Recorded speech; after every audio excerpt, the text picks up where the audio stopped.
अभी के सत्र में हम लोग सभी संत गुरुजनों के माध्यम से आत्म कल्याण से ओतप्रोत विचारों को श्रवण कर रहे हैं। सदगुरु कबीर साहब का चिंतन और दर्शन निर्भ्रांत है। उसमें कोई भ्रांति नहीं है, उसमें कोई मल विक्षेप और आवरण के रह जाने की कोई संभावना नहीं है। सदगुरु कबीर का ज्ञान सूर्यवत प्रकाश है। जैसे सूर्य के प्रकाश में किसी भी तरह से अंधेरा का रह जाना संभव नहीं हो सकता, उसी तरह से सदगुरु कबीर साहब के ज्ञान प्रकाश के सामने आडंबर, अंधविश्वास, पाखंड, कुरीति, कुविचार, कुप्रथा का रह जाना संभव नहीं है। जैसे प्रकाश अंधकार को पहचानता तक नहीं, प्रकाश के उपस्थित हो जाने मात्र से अंधकार अपने आप गायब हो जाता है, उसी प्रकार से सदगुरु कबीर साहब के दर्शन की उपस्थिति मात्र से, उनके चिंतन और विचार की उपस्थिति मात्र से आडंबर कहां चला जाता है ये पता भी नहीं चलता। कुप्रथाएं कहां चली जाती है, कुपरंपराएं कहां चली जाती है ये पता भी नहीं चलता। सदगुरु कबीर साहब के दर्शन में जो मुख्य दो तीन बातें हैं, वह मुख्य बातें हैं कि सदगुरु कबीर साहब यथार्थवादी है। दूसरी मुख्य बातें हैं कि कबीर साहब समन्वयवादी है।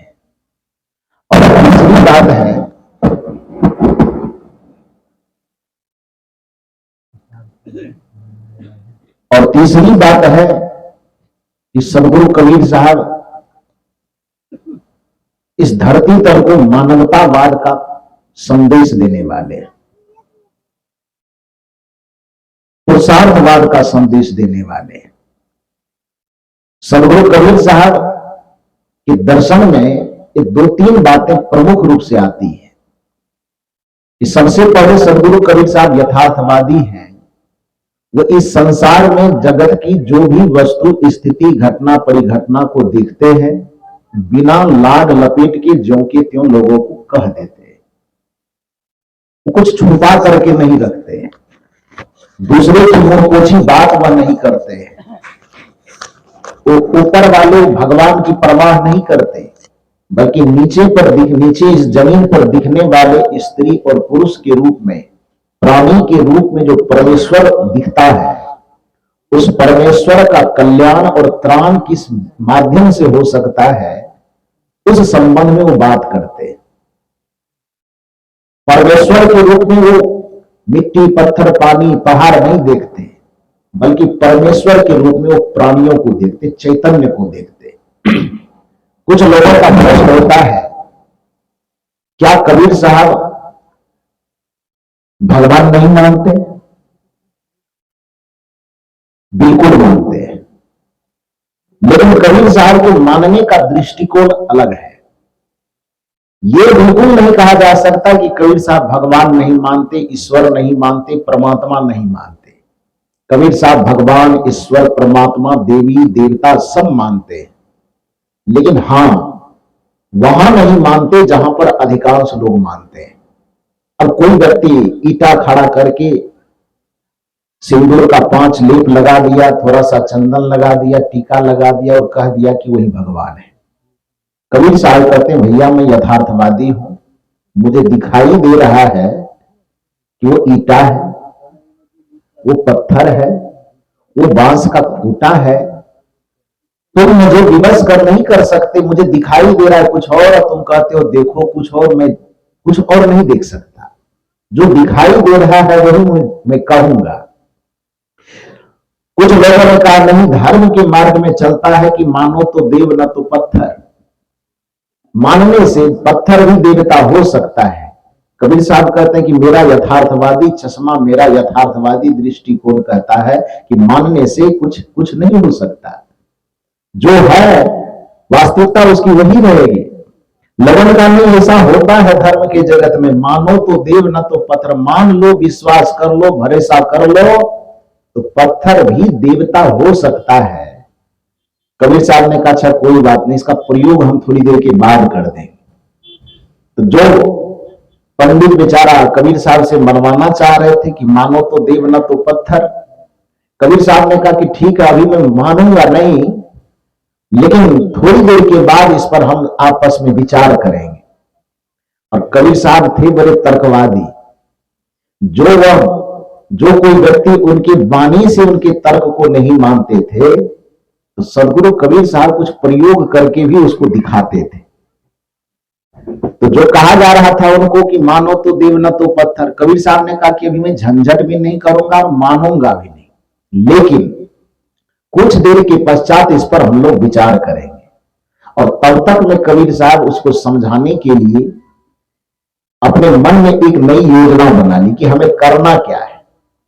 जो आदमी बात से नहीं मान रहा है, सिद्धांत से नहीं मान रहा है, तो उसको थोड़ा प्रयोग करके समझाना है। और प्रयोग के भाव को कबीर साहब अपने मन में तैयार कर लिए कि क्या करना है। संजोग की बात आई, भोजन करने का समय हुआ। कबीर साहब ने कहा कि पंडित जी चलिए भोजन करने के लिए।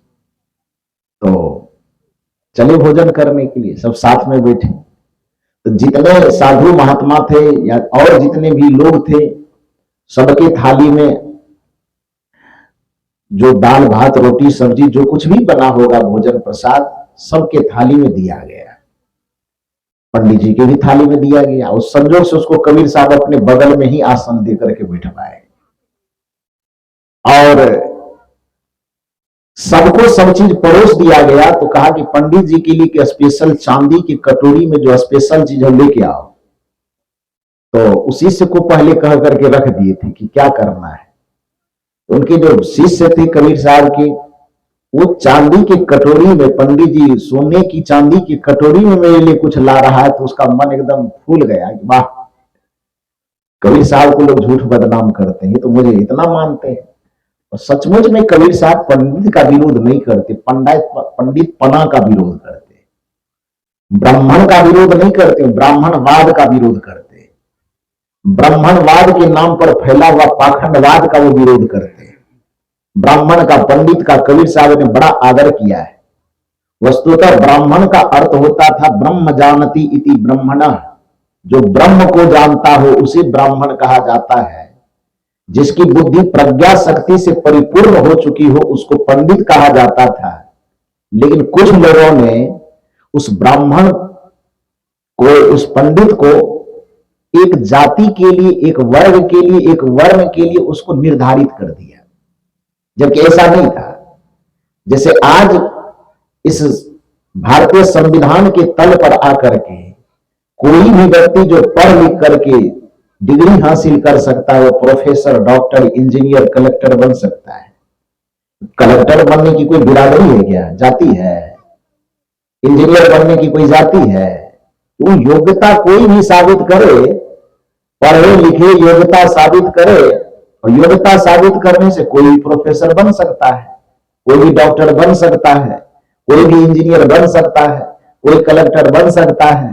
और आगे चल करके कोई ऐसी व्यवस्था आवे, कोई ऐसा राजतंत्र आवे और वो कहे कि नहीं, यह योग्यता के आधार पर तय नहीं होगा, बल्कि जिस घर में कलेक्टर होगा उस घर में जन्म लेने वाला हर एक व्यक्ति कलेक्टर होगा, और जिस घर में इंजीनियर होगा उस घर में जन्म लेने वाला हर एक आदमी इंजीनियर होगा। तो सोचिए डॉक्टर और इंजीनियर की क्या हाल होगा, बिगड़ जाएगा ना।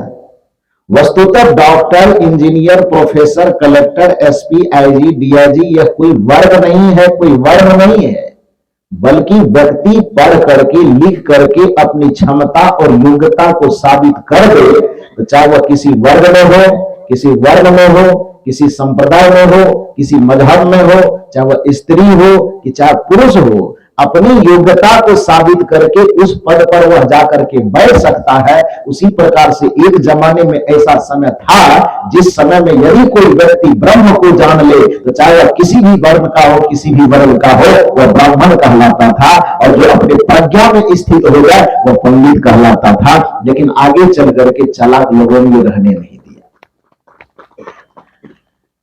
कबीर साहब साहब का विरोध पंडित से नहीं और ब्राह्मण से नहीं है। कबीर साहब का विरोध इस बात से है कि जो चीज योग्यता से हासिल होने वाली थी उसको तुम एक वर्ग में, एक वर्ण में, एक जाति में तुम बांध क्यों दिया भाई। और जिस दिन उसको तुम एक वर्ग, वर्ण और जाति में बांध दिया उस दिन ब्राह्मणत्व की मर्यादा घट गई, उस दिन पंडित की मर्यादा घट गई। बल्कि कबीर साहब सच्चे ब्राह्मण और सच्चे पंडित की मर्यादा तो इतनी करते हैं कि अपने बीजक के अंतर्गत बारंबार कहते हैं कि पंडित से बोलिए हितकारी, मूर्ख से रहिए झकमारी। कई जगह पोथी पर जन्म हुआ पंडित भाया न कोई, ढाई आखर प्रेम का पढ़े सो पंडित हो। साहब कहते हैं कि जो प्रेम को पढ़ना जानता है, जो करुणा को पढ़ना जानता है, जो दया को पढ़ना जानता है, जो सत्य को पढ़ना जानता है, जो अहिंसा को पढ़ना जानता है, जो सहनशीलता, क्षमाशीलता को पढ़ना जानता है, चाहे वह किसी वर्ग में जन्म ले, किसी वर्ण में जन्म ले, किसी देश में जन्म ले, किसी काल में जन्म ले, उस सबको पंडित और ब्राह्मण कहना चाहिए। इसमें हमको कोई आपत्ति नहीं है। तो मैंने कहा कि कबीर साहब को पंडित से तो कोई विरोध नहीं था, ब्राह्मण से विरोध नहीं था, बल्कि यदि कोई कैसा हुआ, गोस्वामी जी की परिभाषा के अनुसार यदि कि पूजिए विप्रशील गुणहीना नहीं शूद्र गुण ज्ञान प्रवीणा, तो इस जगह कबीर जैसे ज्ञानी को आपत्ति होना चाहिए। होगा कि नहीं होगा? यदि कोई शील गुण से संपन्न हो तो किसी भी वर्ण का हो, किसी वर्ण का हो, वो पूजनीय है, वो आदरणीय है। और शील गुण से रहित हो, दुराचरण से युक्त हो, पथभ्रष्ट हो, चरित्रहीन हो, तो चाहे वो किसी भी वर्ण से हो, वो निंदनीय है। अब प्राचीन काल में होता भी यही था। यदि चरित्र भ्रष्ट होने पर भी ब्राह्मण पूजनीय हो सकता था तो फिर रावण को गाली क्यों दी जाती है?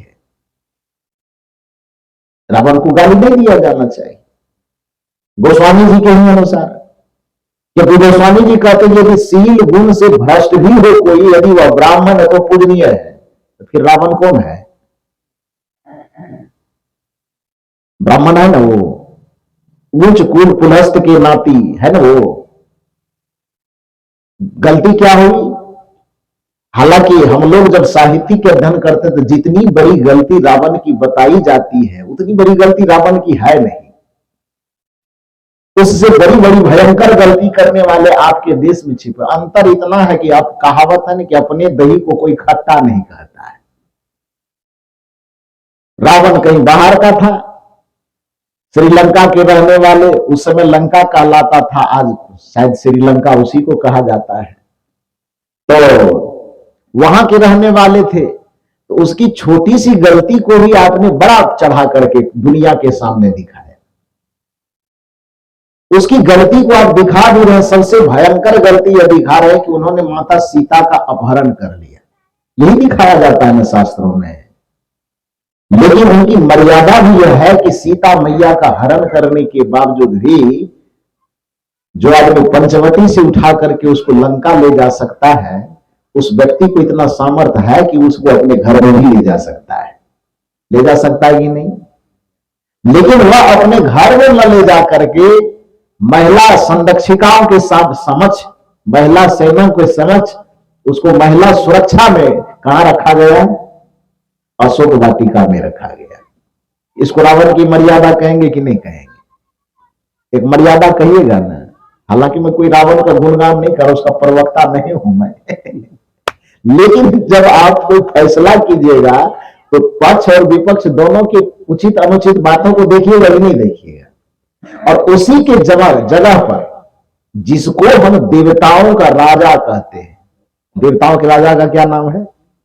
इंद्र। इसलिए उसको देवराज इंद्र कहा जाता है, जो स्वर्ग के अधिपति हैं। जिस स्वर्ग में आप और हम जाना चाहते हैं, उस स्वर्ग का अधिपति राजा इंद्र, उन्होंने क्या किया भाई? अपने गुरु की पत्नी, एक ऋषि की पत्नी, एक संत की पत्नी, गौतम ऋषि। गौतम ऋषि की पत्नी का क्या नाम है? अहिल्या। वो अपहरण करने की बात तो छोड़िए, उसके साथ क्या किया? वो एक तो ऋषि है, वो गुरुतुल्य है, गुरु की पत्नी के साथ जाकर के उन्होंने व्यभिचार किया। इंद्र का कुकर्म ज्यादा बड़ा है कि रावण का कुकर्म? फैसला थोड़ा सा बताइए ना आप लोग। और यदि यही बात कबीर साहब के मंच से कहा जाता तो लोग कहते हैं कि कबीर पंथी से बड़ा उटपटांग बोलता है। इसमें उटपटांग है क्या? सवाल सीधा सा है कि एक आदमी, रावण नाम का व्यक्ति, सीता मां का अपहरण वह भी दुश्मनी में किया। शौक से आकर के रावण ने पहले आग में हाथ नहीं डाला। कारण चाहे कुछ भी हो, उसकी बहन का नाक कान काटा गया। तो स्वाभाविक है कि दुनिया का कोई भी भाई होगा, यदि स्वाभिमानी है वो, उसके बहन के साथ कोई व्यक्ति छेड़छाड़ करेगा, कोई भी व्यक्ति, उस भाई का दायित्व क्या होता है ये बताइए। जिसने उसके साथ छेड़छाड़ किया है, उस भाई का यह धर्म होता है, उस भाई का यह फर्ज होता है कि सामने वाला चाहे वह कितना भी ताकतवर हो, उससे जाकर के लड़ना चाहिए, उससे जाकर के अड़ना चाहिए। इसी में उसका स्वाभिमान बचा रह सकता है, रह सकता है ना? रावण ने वही किया। हालांकि उसको लड़ने का और कोई तरीका अपनाना चाहिए था, राम जी से और हाथापाई करना चाहिए था, तो शायद उसकी मर्यादा थोड़ी उतनी नहीं घटती। लेकिन चूक हुई, दुश्मन को, हालांकि कहा जाता है कि प्रेम और युद्ध में सब न्याय माना जाता है, तो सामने वाले को पीड़ित करना है तो पीड़ित करने का तरीका जो उन्होंने चुना वो तरीका गलत है।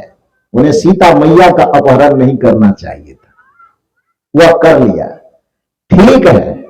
वो कर लेने के बावजूद भी यदि माना जाए कि रावण के द्वारा ये गलती हुई, ठीक है, हम भी कह रहे हैं गलती हुई, लेकिन एक जगह आपकी परंपरा में जो स्वर्ग पर बैठा हुआ, स्वर्ग का राजा बना हुआ है, जिसको देवता ही नहीं बल्कि देवताओं का राजा कहते हैं, वह आप ही के देश के, आप ही के गुरु परंपरा के, आप ही के ऋषि परंपरा की धर्मपत्नी के साथ जाकर के बलात्कार और व्यभिचार करता है, उसको तो आप स्वर्ग के सिंहासन पर बैठा करके रखते हैं। और त्रेता युग, द्वापर युग, कलयुग बीत जाने के बावजूद भी आज तक रावण का पुतला जला रहे हैं। जला रहे कि नहीं? उतनी भयंकर गलती। अब इंद्र से यदि उसकी गलती की तुलना की जाए तो पुतला रावण का जलना चाहिए कि पुतला इंद्र का जलना चाहिए? किया ना, लेकिन कहां जलाता है? क्यों? क्योंकि अपना वाला दही है ना, खट्टा कैसे होगा? वो अपने घर का है। गलती से भयंकर गलती करे फिर भी सिंहासन से अभी तक उतारे नहीं है उसको, है? यज्ञ करते हैं तो इंद्र को स्वाहा करते हैं, जब पूजा करते हैं तो इंद्र की पूजा भी करते हैं, नहीं करते? क्यों भाई? कबीर साहब यही यथार्थ बताना चाहते कि जिस देवता को तू पूजना चाहते हो और अपनी मुक्ति चाहते हो कि देवता को स्वाहा स्वाहा कर देंगे, उस देवता का कुछ अक्षर जल चढ़ा देंगे, उस देवता की बात छोड़ो, देवता के राजा का क्या हाल है? जिस राजा का इतना बुरा हाल है उस प्रजा का क्या बुरा हाल, क्या बुरा है? देव चरित्र सुनो रे भाई, कबीर साहब का एक पद है, देवताओं का चरित्र सुनोगे तो मन एकदम घृणा से भर जाएगा। कबीर साहब कहते हैं कि मैं देवता मानता हूं, लेकिन जिस देव की अवधारणा तुम इस दुनिया को देव मानो तो देव न तो पत्थर, वो मैं मानने वाला नहीं हूं। कबीर साहब ने उस पंडित से कहा कि भैया मैं इस फार्मूले पे नहीं मानूंगा कि मानो तो देव न तो पत्थर। पंडित जी ने कहा नहीं, धर्म के क्षेत्र में ऐसा चलता है। कबीर साहब ने कहा कोई बात नहीं, अभी तो हम सहमति नहीं देंगे, थोड़ी देर के बाद फिर आपस में हम लोग विचार करते हैं। और तब तक कबीर साहब दिमाग में योजना बना लिए कि प्रैक्टिकल में से क्या समझाना है। तो एक ही जगह भोजन के लिए बैठे और शिष्य को कान में कह दी कि प्रयोग के लिए सब करना है। सबको बराबर थाली लग गई, सबके सामने बराबर चीजें परोसी गई थाली में, जो भी सामग्री थी भोज पदार्थ की। और स्पेशल में अपने शिष्य को पुकार करके कबीर साहब कहते चांदी वाला कटोरी लाना। वो स्पेशल तैयार था उधर सामग्री। तो जैसे पंडित जी सुनते हैं कि चांदी की कटोरी में मेरे लिए कुछ आ रहा है, पंडित जी का मन फूल के एकदम फुलौरी हो गया। मुझे बड़ा भाव दिया जा रहा है। लाया गया, सामने में रखा गया, और चांदी की कटोरी को जब उघाड़ा गया, ऊपर से जो कुछ था रखा हुआ हटाया गया, उसमें देखा कि गाय का गोबर भरा हुआ है। क्या भरा हुआ है? गाय का गोबर। कटोरी बड़ा सुंदर है, चांदी का, चम्मच भी उसमें चांदी का ही डाला है, लेकिन उसमें भरा हुआ क्या है? गाय का गोबर। इससे नीचा वाला गोबर नहीं कह सकते, इसीलिए इतने रहने दीजिए। इतने उत्तम उत्तम 56 प्रकार के भोजन पड़े हुए हैं, अब चांदी वाला कटोरी जो बगल में रखा उसमें गोबर रखा, जैसे भोजन के बगल में कटोरी रखा गोबर से भरा हुआ। पंडित जी कहते राम राम राम राम। क्या हुआ पंडित जी? क्या इतने अच्छे अच्छे भोजन देने के बाद बगल में ये गोबर देने की क्या जरूरत है? कबीर साहब ने कहा गोबर क्यों कहते इसे? कहा तब का मानो तो गोबर न तो हलवा। पंडित जी का तो दिमाग खराब है साहब। मानो तो गोबर न तो हलवा कैसे हो सकता है? गोबर गोबर है, हलवा हलवा है। कबीर साहब ने कहा कि यही बात तो 1 घंटा से हम माथा पच्ची कर रहे थे। जब ये चांदी के कटोरी में भरा हुआ गोबर मानने से हलवा नहीं हो सकता है, आपकी बुद्धि यहां काम कर रही है कि गोबर मानने से हलवा नहीं हो सकता, गोबर गोबर है, हलवा हलवा है। तो यही हाथ जोड़ करके बिना तो हम भी कर रहे हैं कि मानो तो दूध में तो पत्थर कैसे होता? पत्थर पत्थर है, देवता देवता है। देवता परम चैतन्य अवस्था में जो आत्मा पहुंच जाती है उसको देवता कहा जाता है, और जो पत्थर है वो कठोरता से परिपूर्ण पदार्थ को पत्थर कहा जाता है। एक तरफ कोमलता और करुणा है और दूसरी तरफ कठोरता है, दोनों एक जैसा कैसे हो सकता है? एक तरफ प्राणी को देवता कहा जाता है और पदार्थ को पत्थर कहा जाता है। आपको इतना सा भी अकल नहीं है कि पदार्थ कभी प्राणी नहीं हो सकता और प्राणी कभी पदार्थ नहीं हो सकता। पदार्थ पत्थर एक जड़ है और देवता उस परम चैतन्य का नाम है जिसमें परम चेतना का, परम सदरता का समावेश हो चुका हो। जिस चेतना में उसको देवता कहा जाता है। जिसका चित्त, जिसका चिंतन दिव्यता से समाहित हो गया हो, उस परम चैतन्य दिव्य आत्मा को देवता कहा जाता है। यदि दिव्य गुणों से संपन्न कोई स्त्री है उसको देवी कहा जाएगा, और यदि दिव्य गुण आचरण से संपन्न कोई पुरुष है तो उसको देव कहा जाएगा। तो जो दिव्यता धारण करने के कारण देव बन सके उसको आप पत्थर से कैसे तुलना कर सकते भाई? पत्थर तो उसको कहा जाता है जिसका हृदय कठोर हो, अब देवता उसे कहा जाता है जिसका हृदय कोमल हो। पत्थर उसे कहा जाता है जो दूसरे की पीड़ा को देख करके द्रवित न हो। इसलिए तो जब आदमी कठोरता का व्यवहार कहता है तो कोई आदमी ताना मार के कहता है हृदय एकदम पत्थर हो गया है क्या जी? कहता है कि नहीं? यदि बात समझाते समझाते किसी के समझ में कोई बात नहीं आती है तो आदमी खींच करके कहता है एकदम बुद्धि पथरा गई है। कहता है कि नहीं? पथरा गई माने पत्थर की तरह हो गई है। तो लाख समझाने के बावजूद भी समझ में बात न आना, ये मुहावरा बन गया कि बुद्धि इसकी पत्थर के जैसे हो गई। किसी के हृदय में संवेदना का न होना, किसी के हृदय में दया का न होना, किसी के हृदय में करुणा का ना होना, किसी के हृदय में क्षमा का ना होना, प्रेम का ना होना, दया का ना होना, यदि ऐसी अवस्था आ जाती है किसी के हृदय में, उसके हृदय में दया, क्षमा, प्रेम, करुणा, संवेदना, सहनशीलता नहीं रहती है, तो देखने वाला आदमी का तब उससे कुछ मत कहिए, वो एकदम हृदय पत्थर है, उसका कठोर हृदय का है। कहता कि नहीं कहता है? तो पत्थर की तुलना कठोरता से होती है और देवता की तुलना करुणा से होती है, प्रेम से होती है, सत्य से होती है। राम को देवता इसलिए कहा जाता है क्योंकि राम को सत्य का अवतार माना जाता है। कृष्ण को देवता इसलिए कहा जाता है क्योंकि कृष्ण प्रेम के अवतार माने जाते हैं, और शिव को देवता इसलिए कहा जाता है क्योंकि वो करुणा के अवतार माने जाते हैं ना। शिव पत्थर होने के कारण देव है इसलिए नहीं है, बल्कि शिव करुणा से संपन्न होने के कारण देव है। राम दशरथ के पुत्र होने या मूर्ति होने के कारण देव नहीं है, बल्कि श्री राम सत्य होने, सत्यव्रती होने के कारण देव है। यदि कृष्ण को आप देव कहते हैं तो कृष्ण केवल और केवल पत्थर की मूर्ति होने के कारण देव नहीं है, बल्कि कृष्ण प्रेम के उदात्त स्वरूप होने के कारण, प्रेम के स्वरूप होने के कारण कृष्ण देव है। तो आज भी किसी में उस प्रेम का उद्घाटन हो जाए तो कृष्ण की तरह देवताओं की पंक्ति में शामिल हो सकता है। आज भी किसी के हृदय में करुणा का उमार आ जाए, इतनी करुणा हो जाए कि दुनिया के दुखों को देख करके उसका हृदय पिघल जाए और दुनिया के दुखों को दूर करने के लिए अपना तन मन धन जीवन सर्वस्व अर्पण कर दे, तो वो शिव की तुल्य देव हो सकते हैं। ये हमारी भारत की संस्कृति कहती है। आज भी जिसके जीवन में सत्य सेवा और समर्पण उतर जाए उसको राम कहा जा सकता है। राम का चरित्र तो यही दर्शाता है। पहला चीज कि मात पिता गुरु नावही माथा, प्रात काल उठी की रघुनाथा, मात पिता गुरु नावही माथा।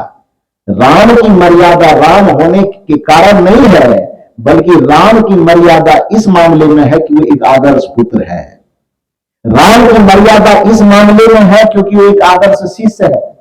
बड़े पद पर बैठ जाने के बावजूद भी राम जी की सभा में जब गुरु का आगमन होता है, एक संत का आगमन होता है, तो राम जी ये नहीं कहते हैं कि गुरु जी को वेटिंग हॉल में बैठाइए, हम 1 घंटा के बाद मिलने के लिए आते हैं, नहीं कहते। ये मर्यादा है श्री राम की, ये सीखना पड़ेगा। भारत ही नहीं दुनिया के कोई भी मनुष्य हो अपने गुरु का, अपने माता का, अपने पिता का, अपने श्रेष्ठ जनों का, अपने बुजुर्गों का सम्मान कैसे करना चाहिए, यह श्री राम जी के चरित्र से सीखा जा सकता है। राम यदि राम है तो इस चरित्र के कारण राम है कि उसे ये पता है कि चाहे हम भगवान के पद पर क्यों न बैठ जाएं, लेकिन सामने में भी गुरु आ जाए तो भगवान के पद पर जो सिंहासन है उस सिंहासन को छोड़ करके गुरु को उस पर विराजमान करना है और हमको गुरु के चरण में बैठ जाना है। ये राम की मर्यादा सिखाती है। रामचरितमानस में प्रसंग है कि एक बार राम जी अयोध्या में बैठे अपना राजकाज संभाल रहे थे। राज सत्ता से जुड़ी हुई कोई बातें हो रही थी, मीटिंग हो रही थी, सभा लगी हुई थी, और अचानक पता चला किसी के द्वारा कि गुरु जी का आगमन सभा में हो रही है। या हो सकता वो खड़ाव पहने हो, खड़ाव खटखटाते हुए आ रहे हो। तो गुरु जी के खड़ाव की आवाज सुनकर के राम जी समझ गए कि गुरु जी का आगमन हो रहा है। रामचरितमानस में इस प्रसंग को जोड़ा गया। एक बार वशिष्ठ मुनि आए, जहां राम सुख धाम सुहाए। गुरु जी का आगमन सभा के मध्य होता है। राम जी ने ये नहीं कहा कि गुरु जी आपको इस समय में नहीं आना चाहिए, थोड़ा टाइम देख करके आना चाहिए, अभी हम लोग की मीटिंग सीटिंग चल रही है, बीच में क्यों आ गए। आज के चेला कहेगा कि नहीं कहेगा, थोड़ा एमएलए हो जाए, एमपी हो जाए। कुमार साहब कुछ बोल रहे हैं। आज के चेला फोन लगाओ बोलेगा। हाँ फोन लगाता हूं।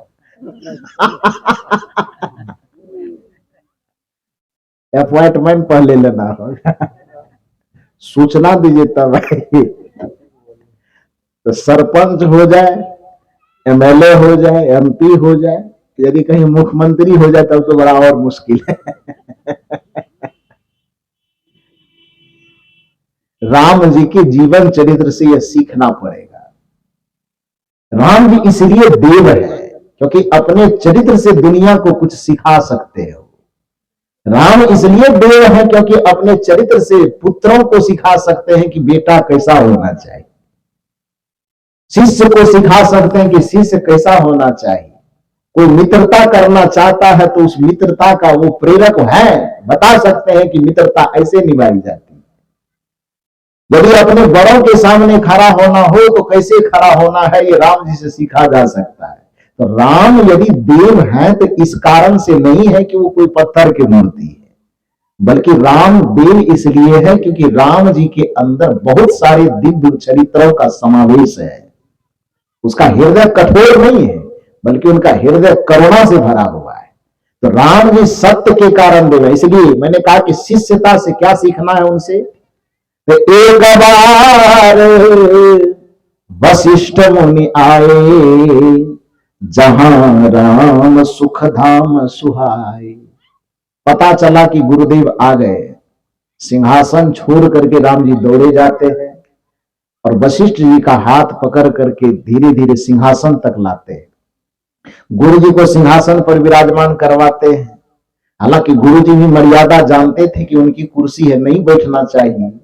वो हिचक रहे थे कि नहीं, वो तुम्हारी कुर्सी है।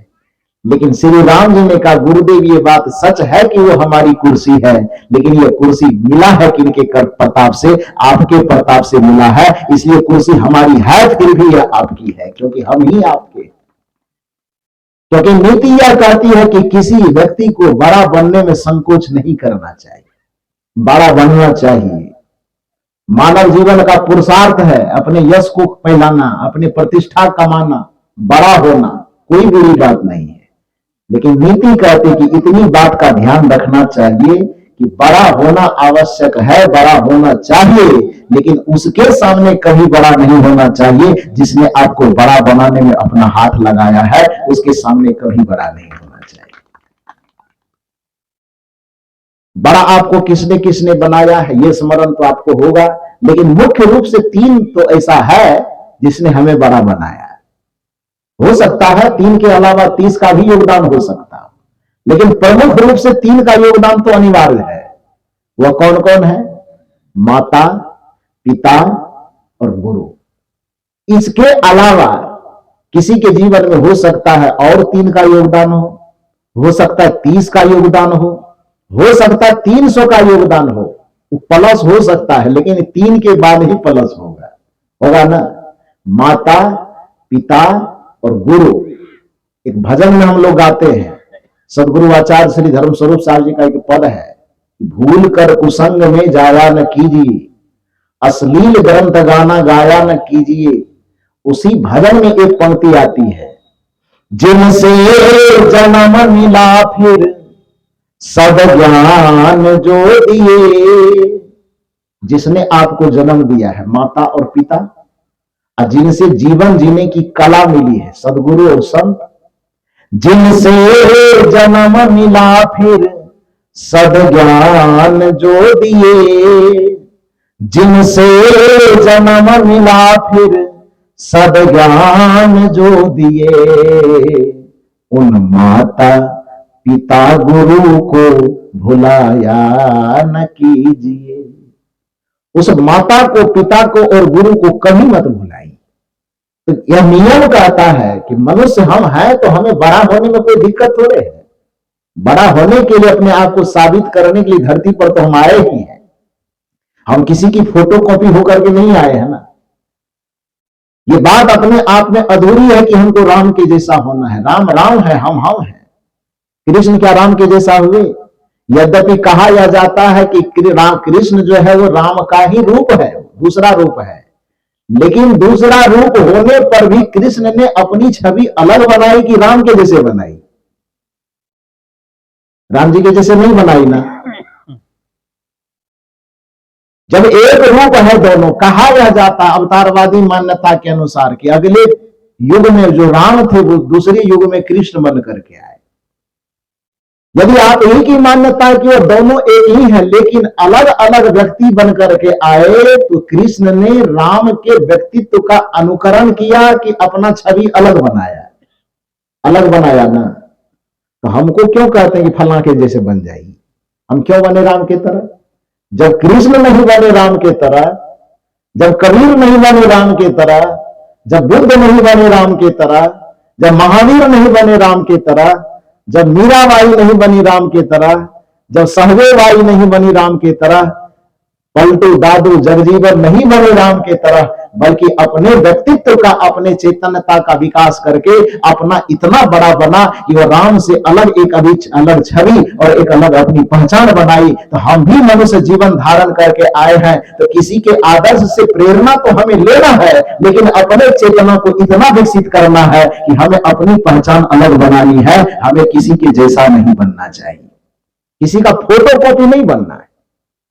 प्रेरणा लेना, राम जी से प्रेरणा लेंगे जो लेने लायक है, कृष्ण जी से जरूर प्रेरणा लेंगे जो लेने लायक है, भगवान बुद्ध से, भगवान महावीर से, सदगुरु कबीर से, दुनिया के जितने भी महामानव हैं, किसी वर्ग, किसी वर्ण, किसी पंथ, किसी परंपरा के जो भी महापुरुष हैं, उनसे जो भी उत्तम चरित्र का प्रेरणा लेने लायक है, जो उत्तम ज्ञान का, उत्तम आचरण का प्रेरणा लेने लायक है, वो प्रेरणा हम लेंगे जरूर।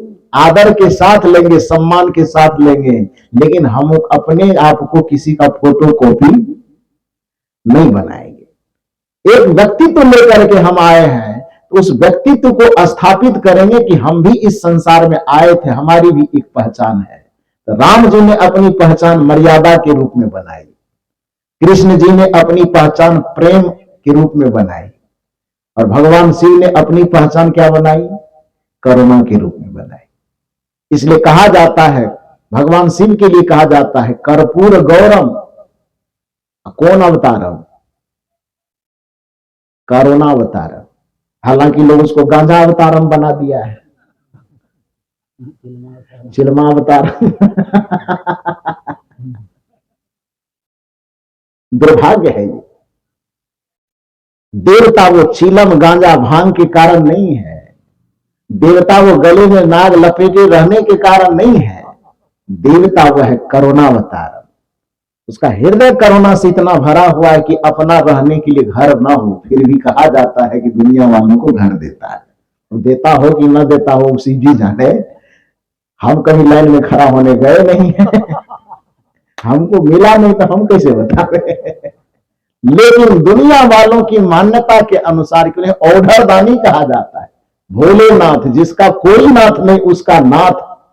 तो इस दृष्टिकोण से भी उसे यदि आप देव कहते हो, तो अपने रहने के लिए जिसे घर ना हो, फिर भी दूसरे को करुणावश घर दे देता हो, उस करुणा के कारण वो महादेव है।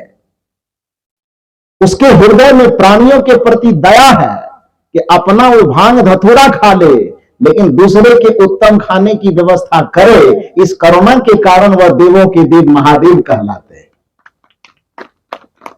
अपना चलने के लिए गाड़ी ना हो, बैल पर चल लेना पड़े, पहनने के लिए कपड़ा ना हो, मिर्गे का छाला पहन ले, लेकिन दूसरे को यदि जरूरत पड़े तो एकदम अच्छे अच्छे वस्त्र पहना दे, दूसरे को जरूरत पड़े तो अच्छी अच्छी सवारी दे दे, अपने सवारी की कभी चिंता न करे, अपने सुख की कभी चिंता न करे, अपनी सुविधा की कभी चिंता न करे, बल्कि दुनिया के सुख सुविधा और सम्मान की चिंता करे, उसी को देवों का देव महादेव कहा जाता है। तो शिव जी इसलिए देव नहीं है क्योंकि वो पत्थर के रूप में, शिव जी इसलिए देव है कि उसका हृदय करुणा से भरा हुआ है। आप भी अपने हृदय को करुणा से भरिए ना, पत्थर को देव मानने की जरूरत नहीं पड़ेगी। आप भी सत्य को अपने जीवन में धारण करिए, पत्थर को देव मानने की जरूरत नहीं पड़ेगी। आप भी अपने हृदय में प्रेम को भर जाने दीजिए, आपको पत्थर को कृष्ण मानने की आवश्यकता नहीं पड़ेगी। और यही बात दुनिया को कबीर साहब सिखाना चाहते हैं। कबीर साहब कहते हैं कि मैं देवता को मानता हूं, लेकिन आपके फार्मूला के अनुसार पत्थर को भी मैं देव मानने के लिए विवश नहीं हूं, बल्कि मैं प्रेम को मानता हूं, इसलिए मैं देवता को मानता हूं। मैं करुणा को मानता हूं, कैसे नहीं मानता हूं? प्रेम, यदि कृष्ण प्रेम के अवतार हैं, तो कबीर साहब ने प्रेम का समर्थन किया कि तिरस्कार किया है? समर्थन किया ना। अभी तो तुरंत साखी पढ़े कि पोथी पर जगमुआ पंडित भयानको, ढाई आखर प्रेम का पढ़े सो पंडित हो। प्रेम न बारी उपजे, प्रेम न हाट बिकाय, राजा प्रजा जही रुचे, शीस दे ले जाए। ये प्रेम का समर्थन है कि विरोध है? ये समर्थन है। इसका मतलब है कि कबीर साहब कृष्ण को मानते हैं।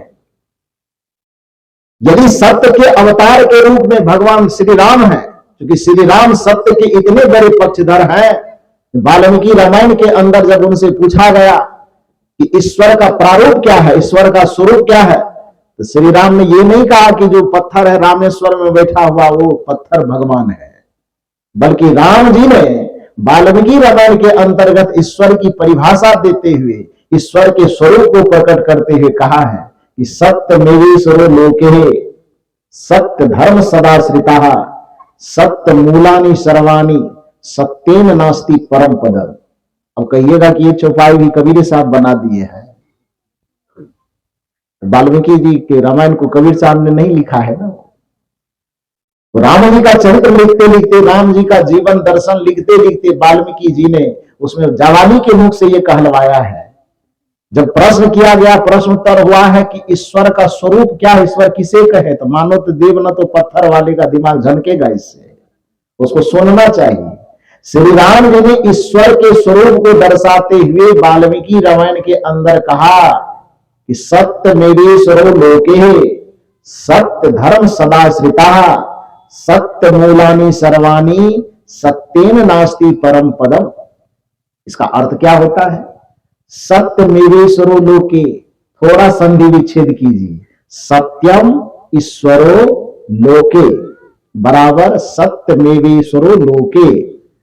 थोड़ा विश्लेषण करने पर अर्थ और स्पष्ट होगा, सत्यम ईश्वर लोके, इस लोक में, लोक माने संसार, पूरे संसार में यदि ईश्वर की पहचान कुछ हो सकती है तो वह सत्य के रूप में हो सकती है। ये कौन कह रहे हैं?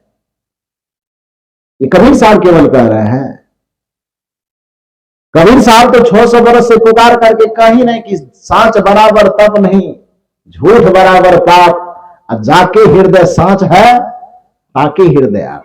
अंतर सिर्फ इतना है कि राम जी ने उसको सत्य कहा और कबीर साहब ने उसको सांच कहा। तो सत्य में और सांच में क्या अंतर है भाई? केवल तत्सम और तद्भव का अंतर है। व्याकरण के दृष्टिकोण से देखेंगे तो जिसको व्याकरण के तत्सम प्रारूप में हम सत्य कहते हैं, उसी को तद्भव, लोक भाषा में तद्भव में, देशज में उसको हम क्या कहते हैं? सांच कहते हैं। तो भगवान श्री राम कहते हैं सत्य मेवेश्वरो लोके, इस दुनिया में सत्य ही ईश्वर है। और सदगुरु कबीर साहब कहते जाके हृदय सांच है ताके हृदय आप, माने जिसके हृदय में सत्य विराजमान है उसी के हृदय में आप माने परमात्मा, आप माने ईश्वर, आप माने भगवान। राम जी कहते हैं कि जिसके सत्यम ईश्वरो लोके, इस संसार में, इस लोक में सत्य ही ईश्वर है। और कबीर साहब कहते जाके हृदय सांच है ताकि हृदय आप। राम जी के और कबीर साहब के दर्शन अलग अलग नजर आए कि एक नजर आया? ईश्वर के मामले में एक नजर आया ना। धर्म के मामले में भी आप कहेंगे तो कबीर साहब सत्य को धर्म मानते हैं, करुणा को धर्म मानते हैं, प्रेम को धर्म मानते हैं, दया को धर्म मानते हैं।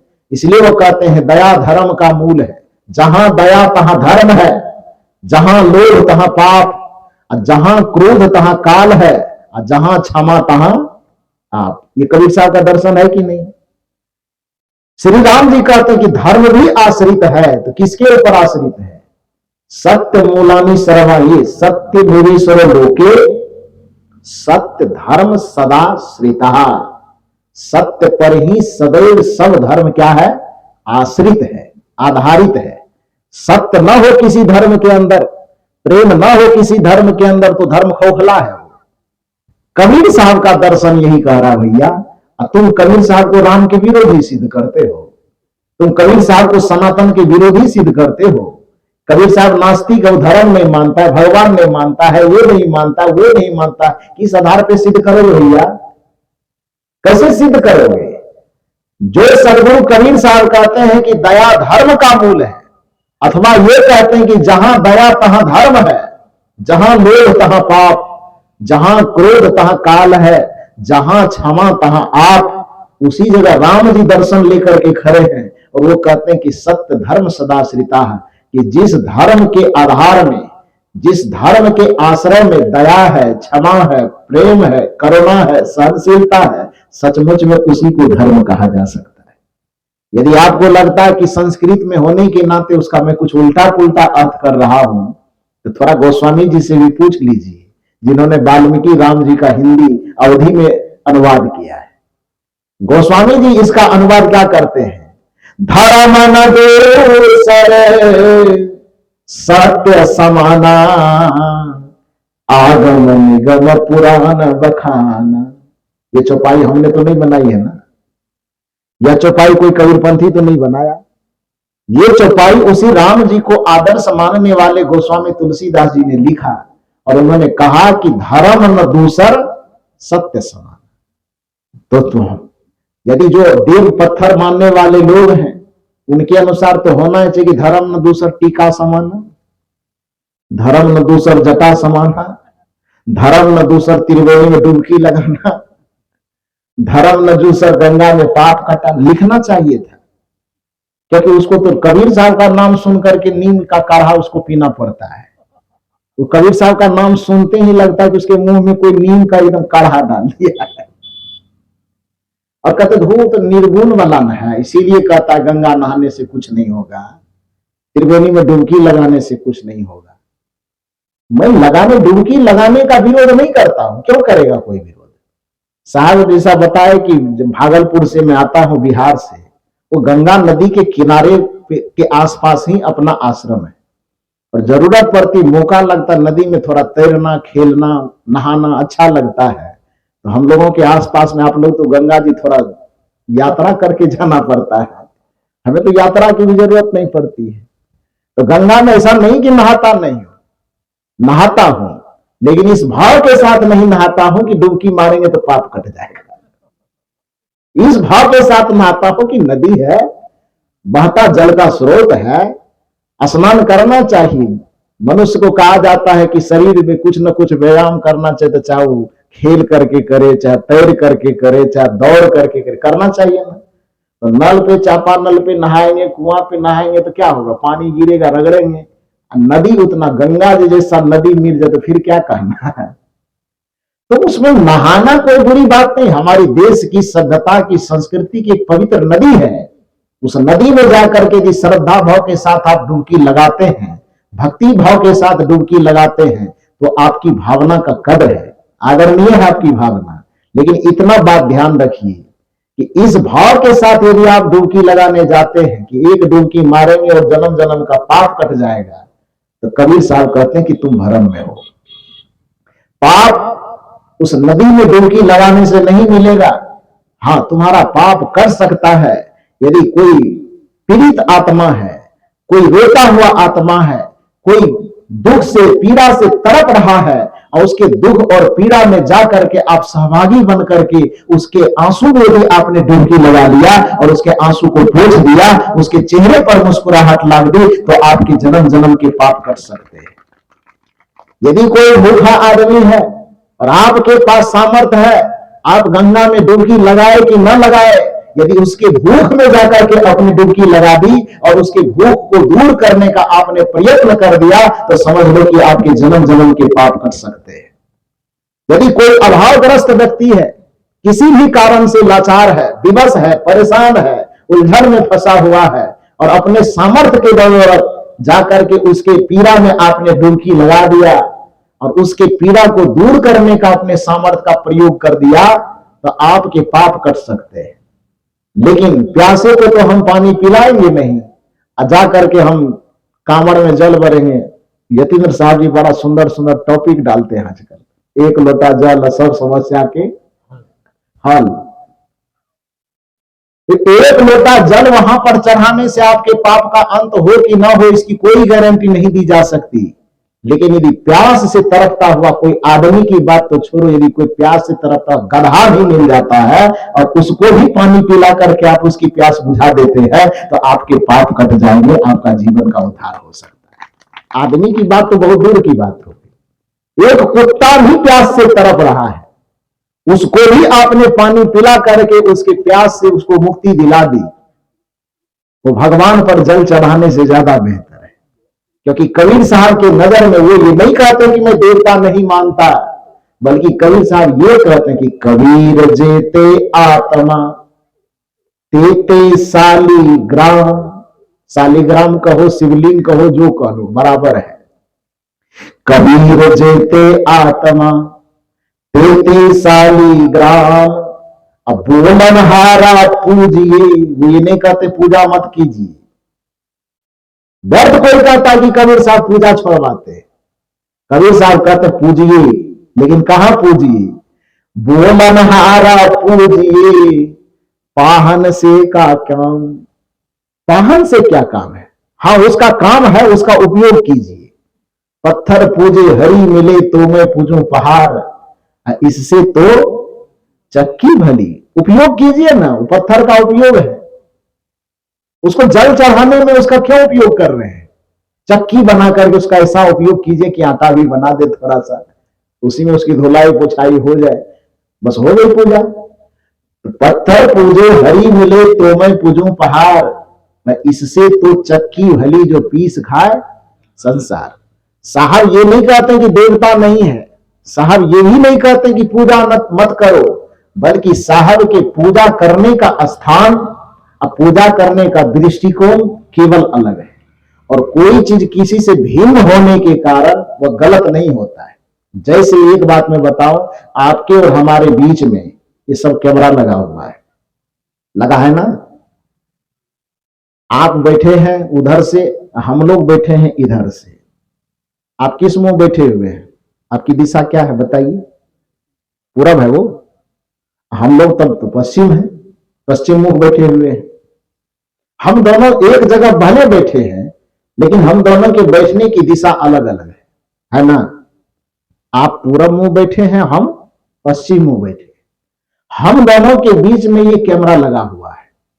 उधर चाहे आप 500 आदमी बैठे हैं कि 5000 आदमी बैठे, संख्या आपकी ज्यादा है। अब बहुसंख्यक समाज आप हैं, तो आप बहुसंख्यक लोगों से मैं पूछूं कि कैमरा किधर रखा हुआ है? आपके अपेक्षा किस दिशा में कैमरा रखा हुआ है? तो आप 500 आदमी मिलकर के क्या कहिएगा? किधर रखा हुआ कैमरा? पूरब में। हम लोग यहाँ 5 आदमी हैं, अल्पसंख्यक थोड़ा। हमसे पूछिए कि कैमरा किधर रखा हुआ है, हमको क्या कहना चाहिए? नहीं समझ में आई? हम लोगों की संख्या कम है, दबे कुचले हैं हम लोग अल्पसंख्यक, आप हैं बहुसंख्यक। अब बहुसंख्यक कह रहा है उधर से कि कैमरा पूरब में रखा हुआ है, इधर जो अल्पसंख्यक लोग बैठे हुए हैं उनको ही आपके सुर में सुर मिला के कह देना चाहिए कि पश्चिम में रखा हुआ है, कहना चाहिए। कुछ लोग मुड़ी हिला रहे कि हाँ कहना चाहिए। गजब आदमी है। यदि आपके डर से, आपकी संख्या को देख करके, आपके भय से हम कह दें कि कैमरा सचमुच में पश्चिम में रखा हुआ है, तो कबीर साहब कहते हैं ये दृष्टिकोण यथार्थवादी दृष्टिकोण नहीं है। इसी को भ्रम कहा जाएगा, इसी को डर कहा जाएगा, इसी को लालच कहा जाएगा। कि 500 आदमी कह रहा है कि कैमरा पूरब में है, इस 5 आदमी की क्या औकात है कि ये कह दे कि पूरब में, पश्चिम में है? क्यों कहेगा? अब 500 आदमी लाठी लेके खड़ा कि हम कह रहे हैं तो तुमको कहना पड़ेगा। कबीर साहब कहते नहीं भैया, मैं सच्चे पद का राही हूं, कह सकता दिन को रात नहीं, ईमान बेच दूं टुकड़ों पर, यह मेरे बस की बात नहीं, यह मेरे बस की बात नहीं। कबीर का दर्शन। ये कहते हैं कि तुम्हें यह कैमरा पूरब में दिखाई देता है, तुमको मुबारक, लेकिन मैं जिस जगह बैठा हुआ हूं, मैं अपने दृष्टिकोण से देख रहा हूं, तो मेरा यथार्थ कहता है कि कैमरा कहां रखा हुआ है? पश्चिम में रखा हुआ। वो तुम्हारे विरोध में जा रहा है, तुम्हारे विपरीत जा रहा है। लेकिन विरोध में और विपरीत जाने के बावजूद ये बात सच है कि तुम भी गलत नहीं हो, साथ साथ यह बात भी सच है कि मैं भी गलत ना हूं। अंतर सिर्फ इतना है कि तुम्हारे देखने का नजरिया अलग है और हमारे देखने का नजरिया अलग है। आप पश्चिम से देख रहे हो, इसीलिए कैमरा आपको पूरब में दिखाई दे रहा है, और हम पूरब से बैठ करके देख रहे हैं, इसलिए हमको कैमरा पश्चिम में दिखाई दे रहा है। आप जड़ से शुरुआत करते हो, इसलिए आपको देवता पत्थर में दिखाई दे रहा है, और हम चेतन से शुरुआत कर रहे हैं, इसलिए हमको देवता आत्मा में दिखाई दे रहा है। बस इतना सा ही अंतर है। इसका ये अर्थ नहीं है कि हम नहीं मानते और आप मानते हो। तुम भी मानते हो, हम भी मानते हैं। तुम्हारी दृष्टि जड़ पर टिकी हुई, इसलिए जड़ पर जाकर के अटक जाती है, और हमारी दृष्टि की शुरुआत ही चेतन से होती है। हमारी दृष्टि की, हमारी पूजा ही चेतन से होती है, इसलिए चेतन देव आत्मा के रूप में विराजमान है, चाहे वह आदमी के शरीर में हो कि चाहे चींटी, हाथी, कुत्ता, घोड़ा के शरीर में हो, जितने भी आत्मा है सब परमात्मा के स्वरूप है। ये कबीर साहब का दर्शन है, ये कबीर साहब कहना चाहते हैं। मतलब ये नहीं है कि आप देवता को मानते हैं कि नहीं मानते, हम मानते हैं। मतलब यह भी नहीं है कि हम भगवान को नहीं मानते हैं कि मानते हैं, लेकिन इस धारणा के साथ नहीं मानते कि मानो तो देव न तो पत्थर, इस धारणा में नहीं मानते। कबीर साहब का यथार्थवादी दृष्टिकोण कहता है पत्थर पत्थर है, देवता देवता है। कबीर साहब का दृष्टिकोण यह कहता, यथार्थवादी दृष्टिकोण कहता कि गोबर गोबर है, हलवा हलवा है। यदि सामने में गोबर रखा हुआ हो तो उसको हलवा मान करके नहीं खाया जा सकता। झूठ का खेला झूठ से नहीं होना चाहिए। परम पूज्य सदगुरु श्री अभिलाष साहब जी इस संबंध में एक बड़ा रोचक कहानी कहा करते थे कि पूरे दुनिया में झूठ की फरेब की कहानी कैसे चलती है। रोचक कहानी क्या थी? हो सकता है गुरुदेव यहाँ पर छत्तीसगढ़ की धरा पर बराबर आया करते थे। अभी मैं एक परसठी पड़ता है इलाका धमतरी जिला में, आज से लगभग 10 दिन पहले वहां से मैं कार्यक्रम करके आया तो वहां एक विचारक के सामने जब माइक गया तो बोल रहे थे इस छत्तीसगढ़ के इस इलाके में, धमतरी इलाके में सदगुरु श्री अभिलाष साहब जी 57 वर्ष से आते थे। कितने वर्ष? 57। अब हो सकता है उसका कैलकुलेशन 1-2 साल दाएं बाएं हो, लेकिन वो बता रहे थे मान लो कि 57 ना ही हो, 50 ही हो तो 50 कम हुआ क्या? 55 ही हो, 2 आगे हो कि 2 पीछे हो, बेचारे को हो सकता है 1-2 साल आगे पीछे हो जाए। लेकिन वो बता रहे थे कि सदगुरु श्री अभिलाष साहब जी इस धमतरी क्षेत्र में छत्तीसगढ़ के इलाके में लगभग 57 वर्ष से उनका आगमन होता था। तो 57 वर्ष जिस व्यक्तित्व का समय जिस इलाके में गुजर गया हो तो उसके व्यक्तित्व से व्यक्ति परिचित ना हो, ऐसा नहीं हो सकता। हो सकता है तो कभी न कभी सुनने का मौका मिला होगा। आज मेरे मुंह से थोड़ा सा सुन लीजिए, याद शायद ताजा हो जाए। कहानी क्या कहते थे कि एक किसान था, बेचारा गरीब था। किसान तो अक्सर गरीब होता ही है, पहले भी था आज भी है। वो केवल किसी तरह से अपना खेती गृहस्थी करके साल भर खाने पीने का जुगाड़ बढ़िया से कर ले, बस वही किसान सफल माना जाता है। खेती गृहस्थी करके वो कोई अमीर हो गया हो, लखपति करोड़पति, आज तक पूरे ब्रह्मांड में ऐसा नहीं देखा गया है। देखा गया है? इसलिए किसान को गरीब माना ही जाता है, वाजिब है किसान गरीब होता ही है। तो कहानी यह कहती है कि किसान मान लो कि धन के दृष्टिकोण से वो गरीब होता है, लेकिन उसके बावजूद भी उसके सामर्थ्य से उपजा हुआ जो अन्न है, उपजी हुई जो व्यवस्था है, वही व्यवस्था सबके जीवन का आधार है। इसलिए हमारे भारत के प्रधानमंत्री लाल बहादुर शास्त्री ने नारा दिया था, जय जवान जय किसान। हमारा और आपका भी कर्तव्य होता है कि ठीक है किसानों की मेहनत उसको अमीर बना सके कि ना बना सके, लेकिन किसानों के प्रति हमारे दिल दृष्टि में दिमाग में इतना सम्मान होना चाहिए कि किसानों को इस धरती का देवता बना करके उसका सम्मान करना चाहिए, क्योंकि यदि वो अन्न न देते तो फिर हमारा पालन पोषण नहीं होता। तो जय जवान, सचमुच में जय जवान जो हमारी रक्षा करते हैं सीमा पर खड़े होकर के, अब जय किसान जो अन्न पैदा करके कम से कम हमारी जीविका का भरण पोषण करते। पैसा हमारे पास बहुत हो, चावल नहीं उपजे तब क्या होगा? सब्जी न पैदा हो तो क्या होगा? और कुछ न पैदा हो तो क्या होगा? तो उस अन्न पैदा करने वाले किसान के प्रति हमारे मन में सम्मान होना चाहिए। खैर, प्रसंग दूसरा है कि गुरुदेव श्री अभिलाष साहब जी कहते थे कि एक गरीब किसान था और वह किसान दिन भर खेत में हल चलाते चलाते जब पसीना से तरबतर हो जाते तो घर से जो भी रोटी नमक मिर्च मसाला आता था भोजन के लिए, तो थोड़ा शीतल छाया में खाने के ख्याल से बगल में एक सेठ जी का होटल था, भोजन का होटल। चापाकल भी वहां था, चापानल, और एक छायादार वृक्ष भी था। तो किसान बेचारा वो सोचता था कि खेत में हल चलाते चलाते तो धूप में तब ही जाते हैं, खाने के वक्त में थोड़ा बैठने का फुर्सत 10-15 मिनट मिलता है, तो ऐसा करते हैं कि वहां पानी की भी सुविधा है, वृक्ष की छाया भी है, होटल में 2-4 लोग आते जाते भी रहते हैं, तो उसी बहाने यदि वहां बैठ जाएंगे तो शीतल छाया भी मिल जाएगी, पानी भी नजदीक में मिल जाएगा। अब बैठे रहेंगे तो उस बैठे के क्रम में आने जाने वाले लोगों से थोड़ी बहुत बातचीत भी हो जाएगी, तो मन भी बहल जाएगा।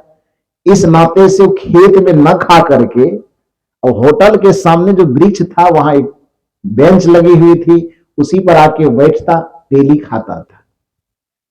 बेचारे मस्ती से खाता, उसे कुछ पता नहीं। लेकिन अचानक 1 महीना तक लगातार ये क्रम चलने के बाद दुकान का जो सेठ था वो एक चिट्ठा लाया, बिल वाला चिट्ठा, और बिल किसान के हाथ में थमा दिया। किसान ने कहा कौन चीज का बिल है भाई? सेठ ने कहा बिल यह है कि तू मेरे होटल में बैठ के खाना खाया है। किसान ने कहा कि होटल में हम कब खाए? ये तो घर से जो नमक मिर्ची अचार सत्तू रोटी जो भी आता था, तो वृक्ष की छाया में यहां बैठ करके हम खाए हैं, उसमें कौन सा बिल लगेगा? सेठ ने कहा तुम नहीं समझते हो, लगेगा। कहा क्यों? कहा इसलिए कि सत्तू खा करके नमक रोटी खा करके इस तरह कोई पहलवान रहता है? तुम्हारा हीमोग्लोबिन ठीक है, प्रोटीन ठीक है, विटामिन ठीक है, जितने भी प्रकार के रासायनिक प्रक्रिया सब ठीक ठाक चल रहा है, तो खाली सत्तू खाने से होता है, नमक रोटी खाने से? तो कहा तब सेठ ने कहा ये मामला है कि तुम मेरे दुकान में जो दुकान के करीब जो बैठ करके खाते हो, तो ठीक है, खाते तो तुम सत्तू हो, लेकिन हम यहाँ पर पनीर और बिरयानी तड़का लगाते हैं, मटर वाला छोले भटूरे बनाते हैं, उसका सेंट भी उस सत्तू के साथ साथ तुम्हारे अंदर जाता है, जिसके वजह से सत्तू नमक रोटी खाने के बावजूद भी उस सुगंधी के माध्यम से सब विटामिन प्रोटीन तुम्हारे अंदर जाता है। तो इसलिए ये 1 महीने का बिल है, ये चिट्ठा, इतना पैसा हुआ, ये देना पड़ेगा। किसान बेचारा अवाक रह गया, परेशान हो गया, भोला भाला था, और सेठ थोड़ा तिकरमबाज था। सेठ होने के लिए तिकरमबाज थोड़ा होना ही पड़ता है, नहीं तिकरमबाज होगा तो होगा कैसे? उसको घी में डलडा मिलाना पड़ेगा, हल्दी में लकड़ी मिलाना पड़ेगा। हालांकि नहीं भी मिलाए तो भी कोई व्यक्ति धनवान हो सकता है, कभी नहीं मिलाना चाहिए। सिया राम मैं सब जग जानी, करो प्रणाम जोर जुग पानी। लेकिन बहुत कम समय में जिसको धनवान बनना होता, गोस्वामी जी से कहे फार्मूला थोड़ा बदल दीजिए। गोस्वामी जी ने कहा नहीं, हम फार्मूला बदल नहीं सकते। उन्होंने चालाकी की कि आप फार्मूला बदलिए न बदलिए, हम बदल डालते हैं। आधा रहने दिया गोस्वामी जी की बात, आधा फार्मूला अपना बदल दिया कि सिया राम मैं सब जग जानी, अब बेचहूं दूध मिला बहु पानी। धनवान बनना, तो सेठ होने के लिए लोग तिक्रम अपनाता है। बेचारा वो सेठ भी यही तिक्रम अपनाया कि धन तो बढ़ ही रहा, थोड़ा किसान को भी पेंच में फंसावे। लिस्ट दिया कि इतना हुआ, 1 महीना मेरे होटल के करीब बैठ करके खाने, सामान कुछ नहीं लिया, केवल बनाने वाला सेंट जो आता था उसका टैक्स जोड़ दिया। वो किसान बेचारा परेशान हो गया कि एक तो हम किसान हैं, गरीब हैं, किसी तरह नमक सत्तू खाते थे, छाया में बैठ के खाए, और सेंट का पैसा जोड़ रहा है। वो बेचारा चिंतित रहने लगा।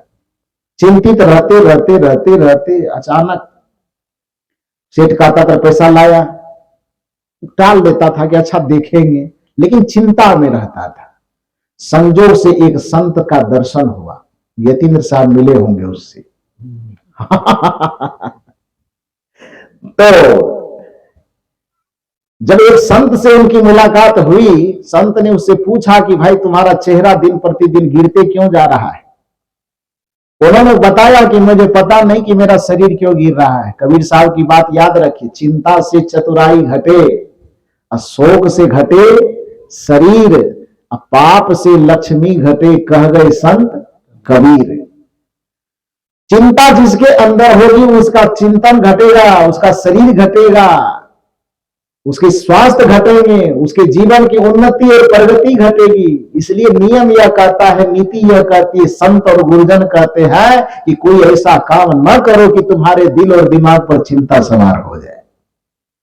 चिंता नहीं करनी चाहिए। तो किसान बेचारा चिंता करता था, जिसके कारण उसका शरीर घटता जा रहा था। संत से जैसे मुलाकात हुई, संत ने पूछा भैया तू बड़े तंदुरुस्त रहता था, शरीर क्यों घट गया? आखिर अपने मन की व्यथा उस संत के सामने उन्होंने बताया। संत कहा ही उसको जाता है जो दुनिया के सामने में जो समस्या एकदम पहाड़ के जैसा दिखता हो, एक संत की युक्ति के सामने में पहाड़ जैसा समाधान एकदम राई की तरह दिखता हो, उसी को तो संत, उसी को विवेकी, उसी को पारखी, उसी को ज्ञानी कहा जाता है। उस विवेकवान संत ने कहा कि बस इतनी सी समस्या है, यही तो उसका चुटकी में समाधान हो जाए। क्या समाधान होगा? यतीम साहब का समाधान है, बड़ा शॉर्ट समाधान। उन्होंने बताया कि ऐसा करो कि जैसे को तैसा, जस को तस, वो जैसी युक्ति से तुम्हारे पास लड़ रहा है तो वही युक्ति तुम ही प्रयोग करो। जैसा कि कबीर साहब ने किया, मानो तो देव न तो पत्थर। कबीर साहब के दूसरा फार्मूला लाने की क्या जरूरत, वही फार्मूला लगा देते हैं, मानो तो गोबर न तो हलवा। पराजित हुआ कि नहीं हुआ? तो संत ने सिखाया कि कोई बात नहीं, चिंता मत करो, जैसा फार्मूला वो लगाया है वही फार्मूला तुम्हें भी लगाना है। वो फार्मूला लगाया है कि सेंट से तुम्हारा पेट भरा है, सब्जी के सुगंध से, अच्छी बात है, कल जाके कह देना कि परसों पैसा दे देंगे। जाकर के कहा, किसान जैसे गया कि सेठ जी पूछा कि पैसा लाया जी? कहा अच्छा सेठ जी चिंता मत कीजिए, कल एकदम पैसा आपका 100% मिल जाएगा। संत ने युक्ति बताई, एक डब्बा दिया और उस डब्बा में लगभग 100 रुपए का खुला पैसा, खुला के क्या बोलते हैं आप लोग, चिल्लर, और चिल्लर वाला दे दिया। 100 रुपए एक डब्बा में, एक हाथ के डब्बा में भर दिया। किसान अपने अंगोछा में, अपने गमछी में, चादर में उसको लपेट करके लेते गया सेठ के पास। सेठ ने कहा कि पैसा दो। किसान ने कहा रुकिए, हड़बड़ाइए मत, पैसा लाया हूं, चिंता मत कीजिए।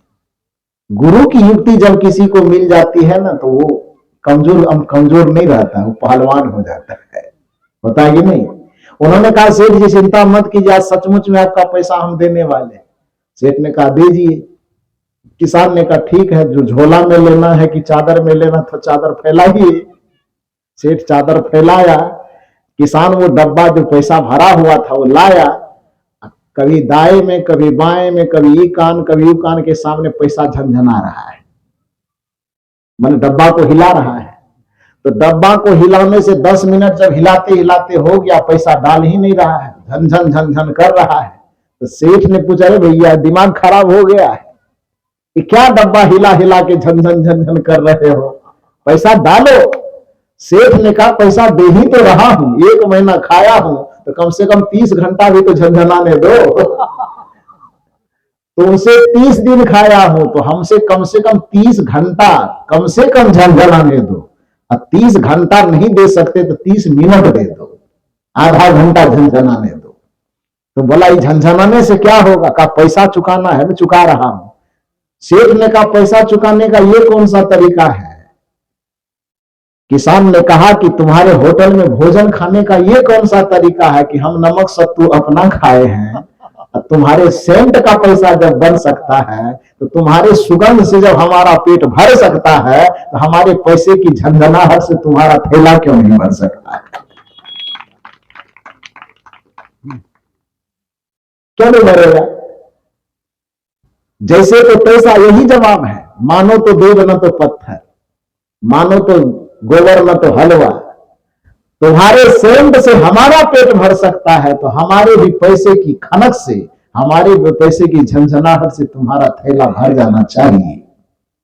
यदि इस तर्क से तुम सहमत नहीं हो कि पैसे की झंझनाहट से भला थैला कैसे भर सकता है, तो तुमको इस तर्क से भी सहमत होना पड़ेगा कि तुम्हारे यहां बनने वाले सब्जी के सुगंध से हमारा पेट कैसे भर सकता है।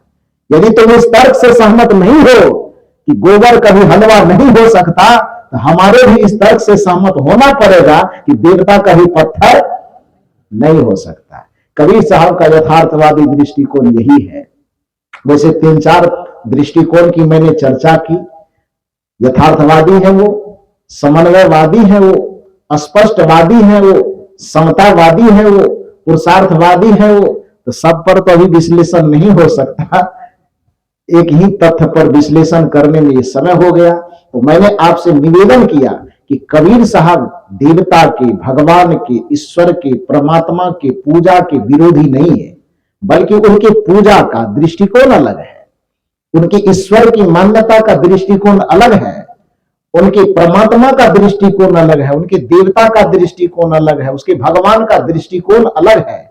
वो कहते हैं कि हम चैतन्य में ही सबको समाहित देखते हैं, इसलिए आरती करने के लिए कहते हैं तो आरती कीजिए आत्म पूजा, सत्य पुरुष की और न दूजा, परम प्रकाश दीप उजियारा, घट घट देखूं प्राण प्यारा, भक्ति भाव और नहीं भेवा, दया स्वरूपी करिले सेवा, सतसंगत मिली शब्द विराजे, धोखा द्वंद भरम सब भाजे, काया नगरी देव बहाई, आनंद रूप सकल सुखदाई, शून्य ध्यान सबको मन माना, तुम बैठो आत्म अस्थाना।